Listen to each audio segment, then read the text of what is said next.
Mapagpalang araw sa lahat. Share ko lang sa inyo itong gawa kong colored portrait. I-share ko rin sa inyo kung ano yung mga ibang technique na ginagawa ko sa paggawa ng mga colored portrait at saka black and gray na portrait. So dito, colored portrait na yung gagawin natin. Bali, ayan, nilapat muna natin yung stencil. Siyempre, unang-una, importante din yung paglalapat natin ng stencil. Dapat po talagang maayos o kaya ipagkumpara natin yung reference dun sa nilapat nating stencil kung tama ba o sakto ba, hindi ba na-deform yung pagkakalapat natin ng stencil. Para syempre pag sinimulan natin na yung tattoo, syempre pagka natusok na po natin yan at napasukan na natin ng tinta, hindi na po natin pwedeng baguhin yan. Kumbaga, yun na yung nilapat natin. Kaya bago natin simulan yung tattoo, kailangan siguraduhin natin na okay yung pagkakalapat natin ng stencil o okay lahat. Walang magiging problema, wala tayong kailangang habulin, hindi magiging mali yung resulta pag natapos natin yung tattoo. So yun, bali dito kagaya ng mga unang mga video tutorial na ginagawa natin sa part ng labi na to, ang ginamit natin dyan doon sa pagitan ng labi, no up and down na labi, sa pagitan nun gumamit tayo dyan ng dark brown. Tapos yung mga transition o blending na ginawa ko dun sa pinakalabi niya, binase natin dun sa reference. So ang ginamit kong kulay doon, may maroon, may light magenta at saka light skin tone. So yun lang yung mga transition na ginawa ko doon para makuha natin yung pinakakulay nung labi doon sa kinakopya natin. Dito naman sa paggawa ng buhok, ganun pa rin ang gamit natin, Magnum. Tapos hindi naman importante sa akin na kopyahin ko yung bawat detalye o bawat hibla ng buhok. Ang importante sa akin, maging kamukha lang yung buhok o yung mga light color ng buhok, kung colored man yung buhok o dark man yung kulay ng buhok. Yun lang po yung ginagaya ko, pero hindi bawat hibla ginagaya natin kasi tatagal po tayo dun at saka mas mahihirapan tayong gawin yung ganong klase ng paggawa. Siguro may gumagawa ng ganon pero sobrang tagal po nun. Kaya kung ano lang yung sa tingin ko na maganda naman yung kalalabasan, tas hindi naman nalalayo kagaya nung mga ginagawa ko sa parte ng buhok, yun lang po yung ginagawa ko.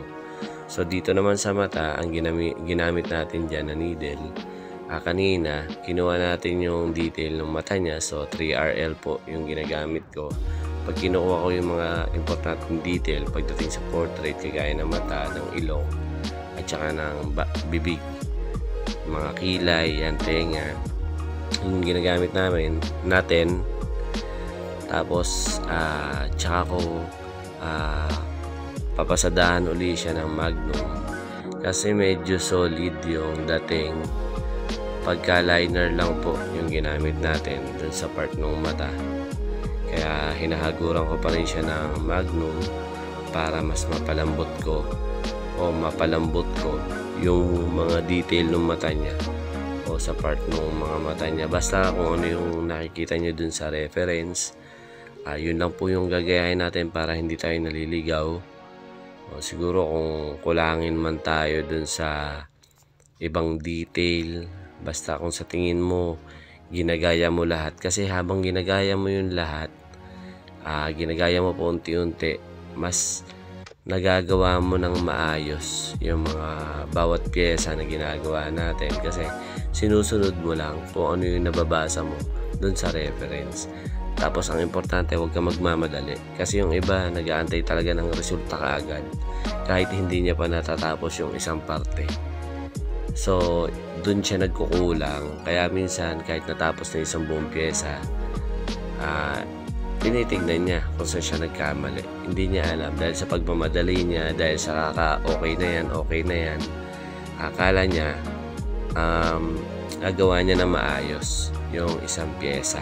Kahit anong pyesa, kahit hindi portrait.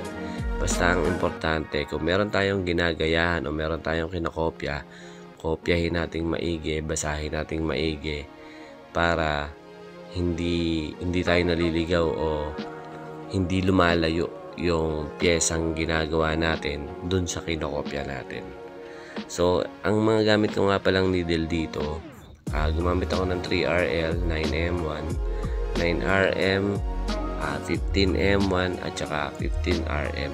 So, ginagamit ko yung 15M1 sa mga sulok-sulok na part, yung mga talagang mga kailangang sundutin, gaya ng mga sulok-sulok, mga kantuhan at saka yung mga gilid na part. Napaka-importante po niyang magnum para sa mga pyesa na ginagawa natin. So, sa parte ng muka, kagaya niyan, mga pisngi na, yung mga baba, yung mga ilong, noo, ginagamit ko naman dyan RM. So, kailangan kasi smooth yung pagkakahagod natin dyan, malambutan. Kasi dyan, pagka RM po yung ginagamit, hindi po siya masyadong pumapasok ng solid talaga. So, nakokontrol mo yung tamang tapang o timpla ng tinta na pinapasok natin para hindi kaagad natin siya ma-dark. Tapos, kaya pa nating habulin o makontrol yung pagpasok ng tinta natin. Mas matitimpla natin siya na maayos. Yung mga blending magagawa natin sa pamamagitan ng RM o round magnum o curve magnum. Pero may mga artist na gumagawa na magnum lang talaga yung gamit. So dati ganun din yung ginagamit ko. Control lang din talaga sa baon para magawa natin yung mga malambutan na hagod. Sanayan lang din talaga para makagawa ka ng malambot na hagod sa pamamagitan ng magnum. So yun lang. Maraming salamat sa panonood. Sana may ibahagi ako sa inyo maiksing kaalaman. Pasubscribe po ng ating YouTube channel na Nancy Alarpe Tattoo. Hanggang sa mga susunod na video tutorial. Maraming salamat.